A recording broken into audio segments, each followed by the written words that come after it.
Okay, next type of rain gauge is that is recording rain gauges.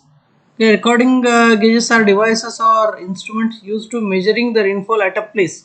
Okay, such type of rain gauges can give continuous record of rainfall with respect to time and hence provided valuable data of intensity and duration of rainfall for hydrological analysis of storms. Okay, here whereas in the non-recording rain gauges we only get the total rainfall. Okay, intensity we didn't get here. Okay, whereas in recording rain gauges, okay, we'll be getting intensity as well as okay, we'll be getting the data time to time. Okay, so this is the advantage of recording rain gauges. Okay, just we'll check this one. Okay, no attendant is required to operate the recording gauge. Okay, every data will be recorded in a graph itself. Okay, it can indicate the intensity of rainfall at any given time as well as the total rainfall, while non-recording rain gauges can only give total rainfall only. Okay, so here what happens, here intensity also will get in recording rain gauges, whereas in the non-recording rain gauges we will only get the total rainfall. Okay, next one, such as a rain gauge can be installed in remote and hilly area. Okay, easily can as the attendant is not required. Okay, you can place or you can install anywhere. Okay, in remote or hilly area to measure the rainfall. Okay, and its intensity. Okay, human error can be eliminated by adopting such a gauge. Okay, here we'll be getting the direct graphs and the data here, whereas in non-recording rain gauges we used to measure from the collecting bottle. We used to measure total Okay, there is no chances of human error. Okay, so capacity of such a gauge is generally more than non-recording gauge, so capacity is quite high. It can operate for longer duration without much attention. Okay, this is these are the all the advantages of recording rain gauges. Okay, and disadvantages, initial cost is high as compared to non-recording gauge, obviously. Okay, since the number of moving components are more, the recording process may be disturbed due to mechanical faults of any other mechanism. As it is moving parts are there in these type of recording engages.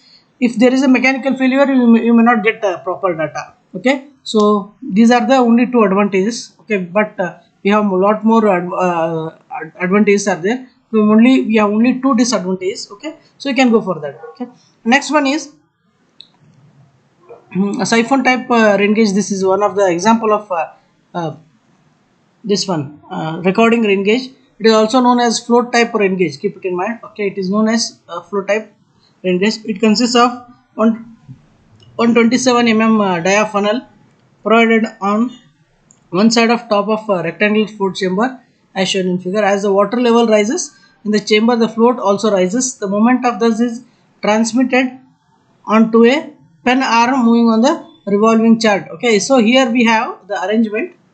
Okay, the revolving chart and drum. Okay, we will directly get the graph here. Okay, in siphon type rain gauge.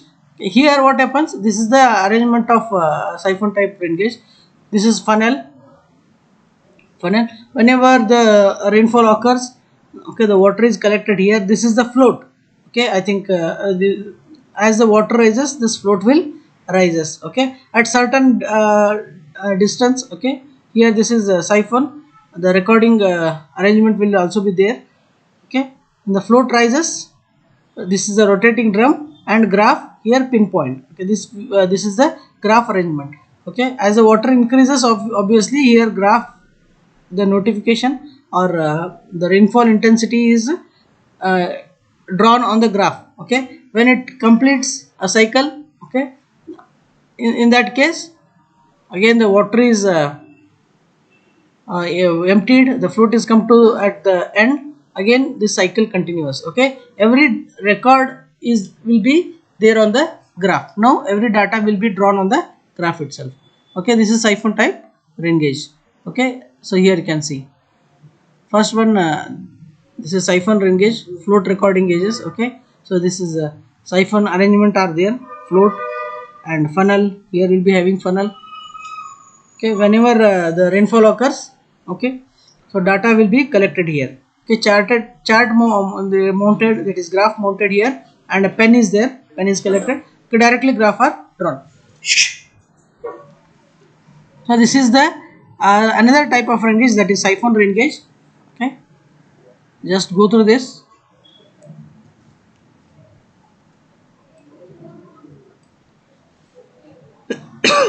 It's the basic arrangement of siphon rain gauge. Okay, everything will be done here. Okay, so easily you will get a graph. That's we'll get a graph whenever the rainfall occurs.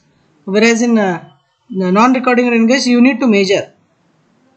Okay, and next one, rain gauge density. Okay, here the rain gauge density means the number of rain gauges that are to be installed in a given area. Okay, now as I said, in Vijaypur city, okay, Vijaypur city has some the total area, right? In that, how many rain gauges are required? Okay, that is another question which will arise in our mind. Okay, how many rain gauges actually required? Because the climate at BLD side is maybe different here. This side may be different. Okay, so what happens here? So there are how many actually rain gauge stations are required, okay, that we must calculate. In India, on an average of rain gauge is installed for every 500 kilometers square.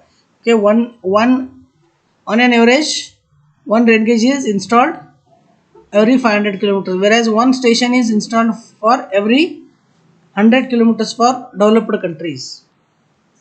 100 kilometer for developed countries, right? Okay, here what happens, the optimum number of rain gauge stations that are necessary to gauge the average rainfall within a reasonable limit of error can be determined by as follows. Okay, generally in India we have 500 one rain gauge for 500 kilometers square, whereas some developed countries, they have one rain gauge at every 100 kilometers square. So total rainfall can be calculated by the optimum number of rain gauge stations that are necessary to gauge the average rainfall within a reasonable limit of error can be determined by as follows. Calculate total rainfall, that is R, other given areas, that is R is equal to P1, P2 up to Pn, whereas N is the number of stations, P is the rainfall recorded at each station. Okay, so this is the total rainfall can be, okay, for certain area. Okay, for example, total rainfall of Vijaypur district. Okay, I am not saying Vijaypur city, Vijaypur district. Okay, it comprises of many railway stations. Okay, so in that case, the total average intensity of rainfall can be found. Okay, by using this equation, that is calculate of total rainfall, that is R is equal to P1 plus P2. P1 plus P2 means P means the rain gauges. Okay, first rain gauge, P2 is second rain gauge up to Pn. N number of rain gauges will be there. Okay, so our rainfall recorded at each station, how much rainfall is recorded. Okay, on an average will be calculating. So calculate average rainfall is equal to P is equal to R by N. Okay, this is capital P, the rainfall at stations.